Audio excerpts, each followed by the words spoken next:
We dada, unaonekana kama malaika, unatembea kama malaika, unaongea kama malaika, na umenirubuni kwa hayo. Lakini siku niliyopata akili, niligundua ya kwamba wewe ni ibilisi. Wewe ni ibilisi, wewe ni ibilisi. Huo ni wimbo uliowahi kuimbwa miaka ya nyuma kwa lugha ya Kiingereza. Anyway, kaa vizuri kwa sababu leo kazi unayo. Ni kisa cha kutisha kidogo kinachowahusu vijana wawili waliomsindikiza mwenzao kwenda ukweni kwa mchumba wake ili akatambulishwe. Hata hivyo, walipofika kwenye familia ile, mambo yalibadilika ghafla, kwani waligeuzwa kuwa vitoweo na familia hiyo ya kutisha. Kabla hatujaanza kisa hiki cha kusisimua kuanzia mwanzo hadi dakika ya mwisho ya maumivu, tafadhali bonyeza like, subiri kidogo kisha subscribe na uwashe kengele ya taarifa. Comment neno hatari hapo chini kama una ujasiri wa kutazama simulizi hii hadi mwisho. Twende pamoja, tukaanze safari ya kuelekea kijijini, safari ambayo marafiki watatu waliingia, lakini hakuna aliyejua nani atatoka akiwa mzima. Ungana nami sasa. Jua la asubuhi lilichomoza kwa uvivu, likipenya kwenye mapazia ya chumba cha Alex jijini Dar es Salaam. Akanyosha mikono, akivuta pumzi nzito ya hewa iliyojaa vumbi na matumaini ya siku mpya. Leo ilikuwa siku kubwa, siku ya kuanza safari isiyoeleweka kuelekea kijijini kwa Sara, mpenzi wake. Sara, mwanamke mrembo lakini mwenye umri uliomtangulia Alex kwa miaka kadhaa, alikuwa amemvutia kwa ukarimu wake usio na kifani na, kusema ukweli, utajiri wake ulioonekana wazi. Alex alikuwa amepoteza hisia zake kwa Sara mara tu alipofahamu kuhusu akaunti yake ya benki. Hakuwa na muda wa kufanya uchunguzi wa kina kuhusu maisha ya Sara. Pesa zilionekana kuwa jibu la kila kitu. Walipokutana, Sara alionyesha haraka tamaa ya kufunga ndoa. Alex, nimechoka upweke, alimwambia, macho yake yaking'aa kwa matumaini, au labda kitu kingine kisichoeleweka. Nimekuona wewe ndiye. Alex, akivutiwa na fursa ya maisha bora, alikubali haraka. Lakini kulikuwa na jambo moja la ajabu. Sara alisisitiza kwamba kabla ya kumtambulisha kwa familia yake, waende kijijini kwao kwanza, na huko Alex asimtambulishe kwa wazazi wala ndugu zake. Tutakaporudi Dar, ndipo utawatambulisha kwa familia yako yote, alisisitiza. Sababu ya ombi hilo ilibaki kuwa siri, ikitanda kama ukungu mzito juu ya uhusiano wao. Siku ya safari ilipofika, Sara alipendekeza Alex aambatane na marafiki zake wawili wa karibu. Alex aliongea na David na Ben, washikaji zake wa damu. Wao, wakivutiwa na ahadi ya safari ya bure na fursa ya kufurahi na mrembo tajiri, walikubali bila kusita. Baada ya yote, Sara alikuwa ameshatoa gari lake la kifahari na kulipia gharama zote za safari. Alex alikuwa amepata nafasi ya kuongea na marafiki zake pembeni. Jamani, mimi nipo kwa Sara kwa ajili ya pesa zake tu, msinicheke. Mnajua hali yangu. Walicheka, wakimpa moyo. Tunakuelewa mshikaji, David alisema. Mradi tu mambo yaende sawa.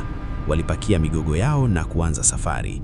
Gari jeupe la kifahari likitembea barabara kuu, likielekea mkoani. Jua la utulivu lilichomoza na mandhari ya nje ya jiji la Dar es Salaam ilianza kubadilika pole pole, kutoka majengo marefu hadi kwenye mashamba na milima. Njiani, Sara akafungua jokofu ndogo iliyokuwa imejaa barafu. Akatoa chupa 3 za juisi zilizopoa na kuwapa Alex, David na Ben. Akaelezea, nimefungua mapema kuzipoa vizuri, akiona sura zao za kujiuliza. Walikubali maelezo hayo bila kuuliza zaidi, wakinywa juisi iliyokuwa na ladha ya ajabu lakini ya kuburudisha. Walicheka, wakasimulia hadithi za utoto, na Ben alipiga stori za kuchekesha kuhusu jinsi alivyokamatwa akiruka fensi shuleni. Gari lilizidi kupita mabonde na milima, huku kikiwa na nyimbo za taarabu zikipigwa taratibu kwenye redio. Muda mfupi baada ya kunywa zile juisi, usingizi mzito ulipitia Alex na marafiki zake. Walijaribu kupinga, lakini macho yao yalifungika polepole. Waliamka jioni, jua likiwa limeanza kuzama na gari likiungia kwenye barabara ya vumbi iliyozungukwa na miti mirefu. Sara alikuwa akiwatabasamu. Mmeamka, tumefika. Hawakujua walisafiri umbali gani wala wapi walikuwa wamepitia. Kijiji walichofika hakikuwa kikubwa, kilionekana zaidi kama makazi ya familia moja kubwa iliyojitenga. Walishangaa kuona nyumba za kisasa zenye bustani nzuri zilizopambwa na maua. Walipokelewa na sherehe kubwa ilionekana imeandaliwa kwa heshima yao.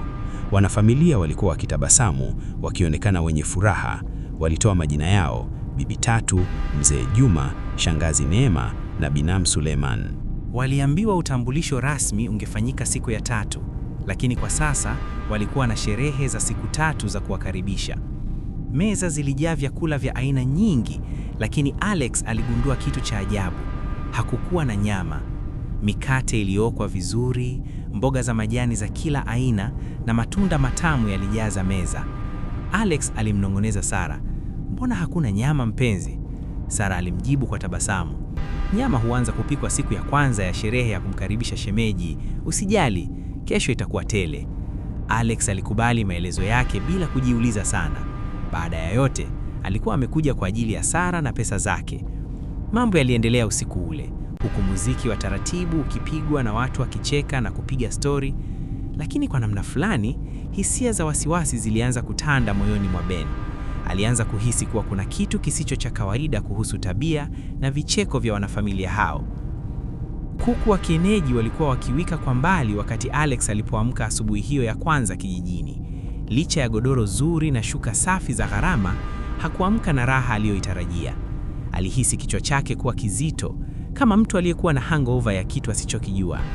Alitoka nje ya chumba chake na kumkuta David akijinyoosha mwilini kwenye baraza la nyumba ile kubwa ya kifahari.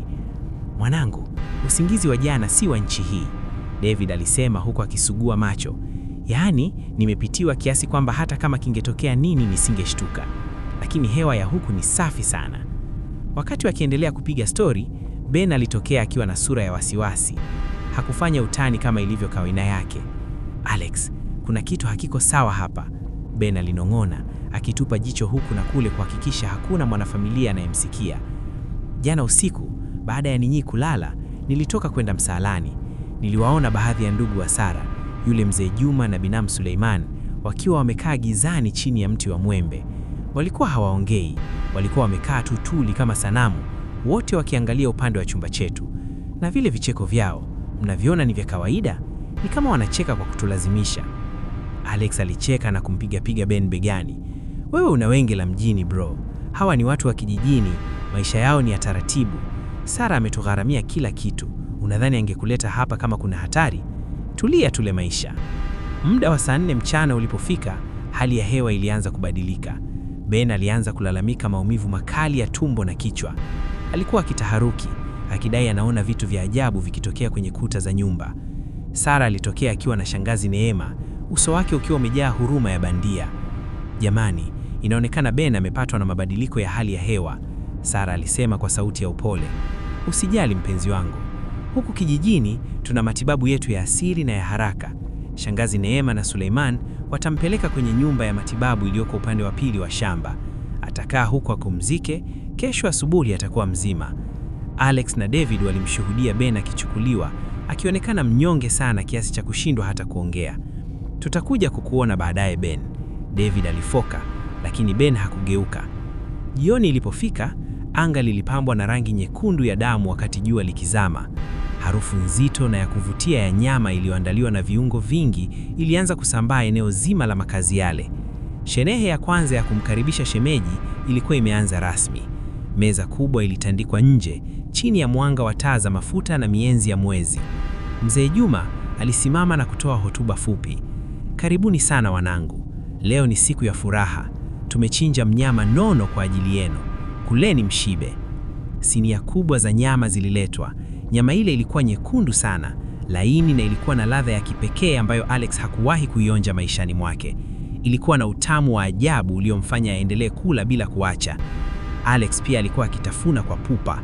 Sara, ambaye alikuwa anakula mboga za majani tu kama kawaida yake, alitabasamu kwa utulivu. "Ben bado hawezi kula vitu vizito Alex. Yule daktari wetu amesema anahitaji utulivu wa hali ya juu usiku wa leo. Lakini msijali, amepewa supu maalum. Kesho mtakuwa naye." Alex aliridhika na jibu lile, akizidi kuvutiwa na utajiri wa familia hii na ukarimu wao. Hakujua kuwa ladha ile ya nyama aliyokuwa akiifurahia ilikuwa na siri nzito, na kwamba rafiki yake Ben hakuwa kwenye matibabu kama alivyodhani. Wakati usiku ukizidi kuwa mnene, sauti za vicheko vya wanafamilia zilikuwa zikiongezeka, vicheko ambavyo sasa vilianza kusikika kama vilio vya mbali. Siku ya pili ilianza kwa ukungu mzito uliotanda juu ya kijiji hicho. kiasi cha kuifanya nyumba kubwa ya kifahari kuonekana kama imezungukwa na kuta za moshi. Alex aliamka akiwa na hisia za kuchoka sana, huku ulimi wake ukiwa bado una ladha ile ya ajabu ya nyama ya jana usiku. David naye hakuwa tofauti.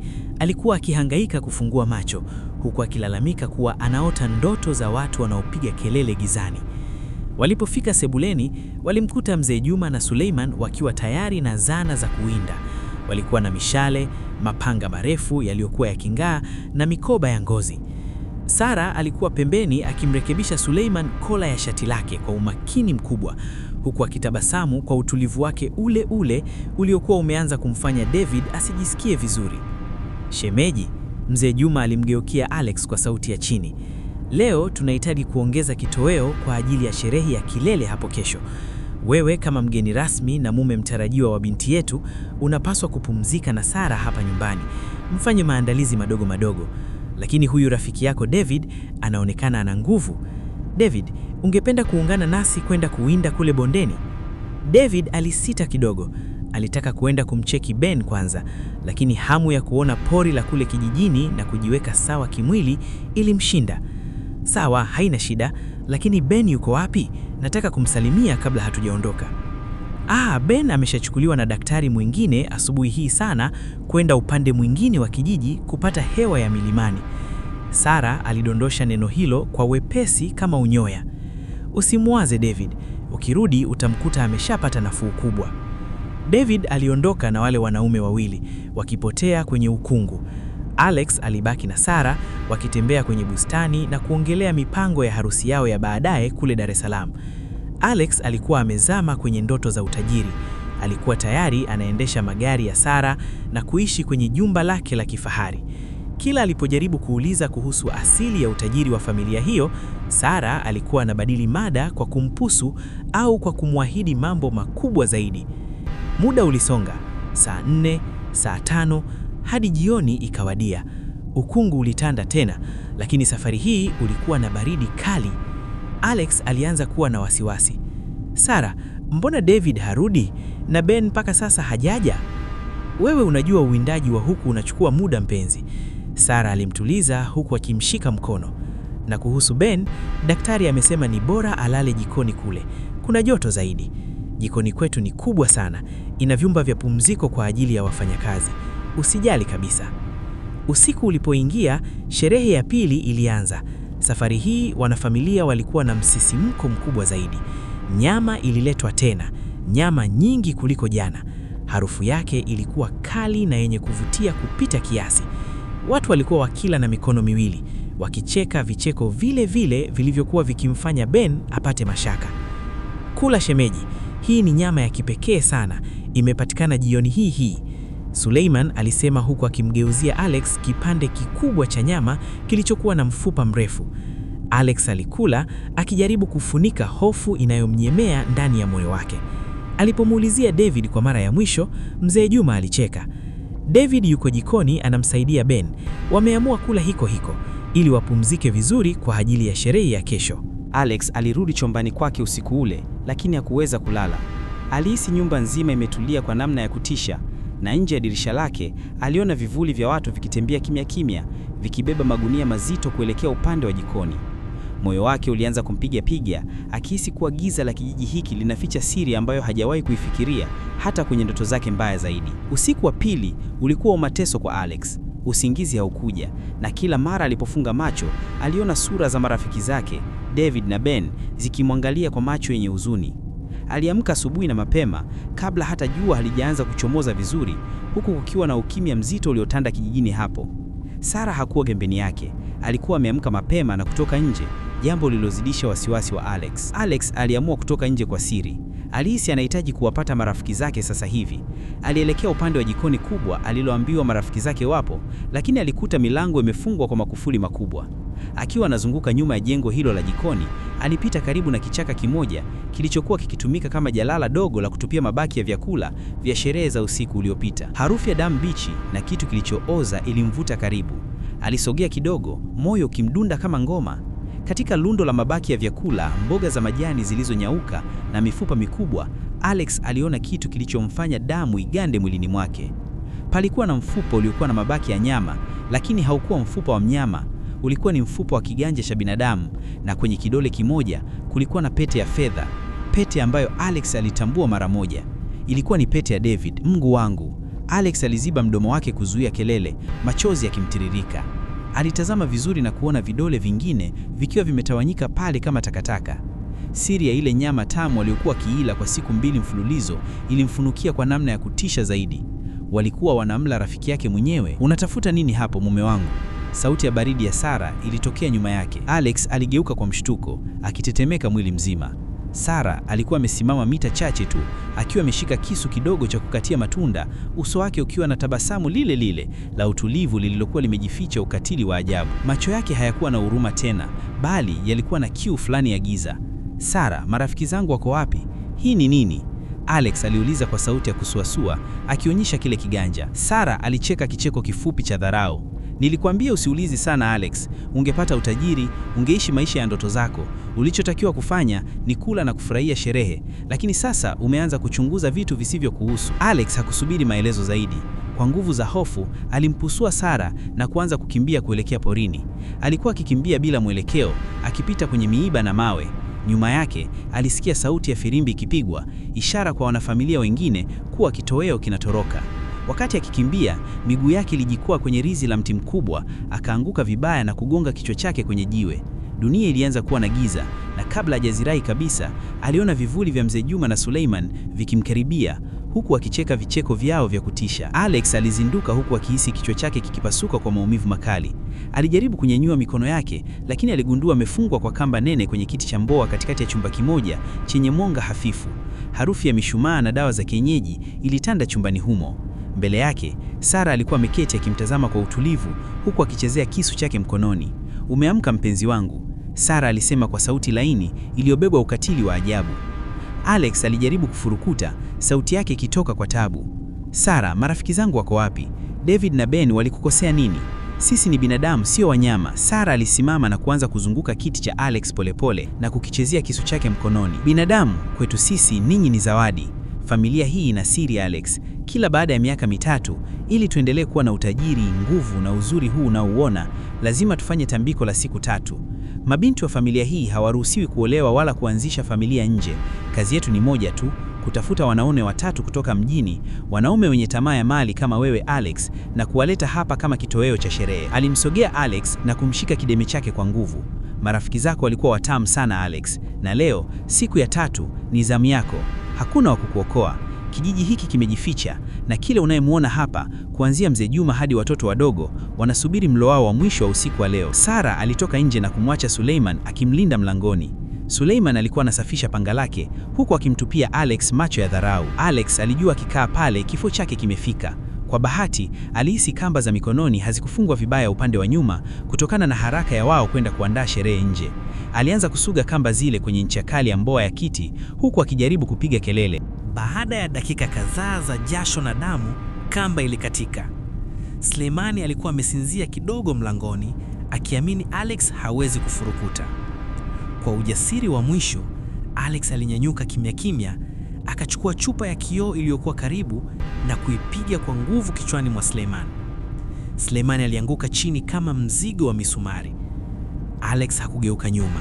Aliruka dirishani na kuanza kukimbia kuelekea kusiko na mwanga, akipitia vichakani ili asionekane na wanakijiji waliokuwa wakiimba nyimbo za ajabu kuzunguka moto mkubwa. Aliingia msituni, miguu ikikatwa na miiba, huku akisikia sauti za watu wakipiga kelele. Ametoroka! Mkamateni kabla hajavuka mpaka wa kijiji. Alex alikimbia kwa kasi ambayo hakuwahi kuwa nayo maishani mwake, akisukumwa na picha ya vidole vya David alivyoviona kwenye jalala. Miguu ya Alex ilikuwa imekufa ganzi, ikichuruzika damu kutokana na miiba ya mwituni, lakini hofu ilikuwa injini iliyomfanya asimame. Kila mara aliposikia sauti ya tawi likivunjika nyuma yake, moyo wake uliruka. Alikimbia kwa saa kadhaa gizani, akipambana na upofu wa usiku hadi ghafla akakanyaga lami. Alikuwa amefika barabara kuu. Ilikuwa mida ya saa 4 usiku. Barabara ilikuwa tupu na ya kutisha. Alex alipiga magoti akilia kwa furaha ya kuiona barabara, akiamini kuwa sasa amepona. Nitafika mjini, nitaleta polisi, nitawaangamiza wote, alijisemea kwa sauti iliyojaa chuki na uchungu. Mbali kidogo, aliona mwanga wa taa za gari ukija kwa kasi. Alisimama katikati ya barabara akipungia mikono kwa nguvu. Gari moja jeupe la mizigo, pickup, lilisimama kwa breki kali. Dereva mmoja wa makamu aliyekuwa amevaa kofia ya pamba alichungulia dirishani. "Kijana, umepatwa na nini? Unaonekana umetoka vitani?" Dereva aliuliza kwa mshtuko. "Nisaidie, tafadhali niondoe hapa." Alex alijitupa ndani ya gari bila hata kusubiri karibu. "Kuna wauaji huko kijijini, wamewala rafiki zangu. Nipeleke popote penye polisi tafadhali." Dereva alimtazama Alex kwa huruma, kisha akanyanyua gari na kuanza safari. "Pole sana kijana, dunia ina mambo mengi ya ajabu. Tulia, niko hapa kukupeleka mahali salama."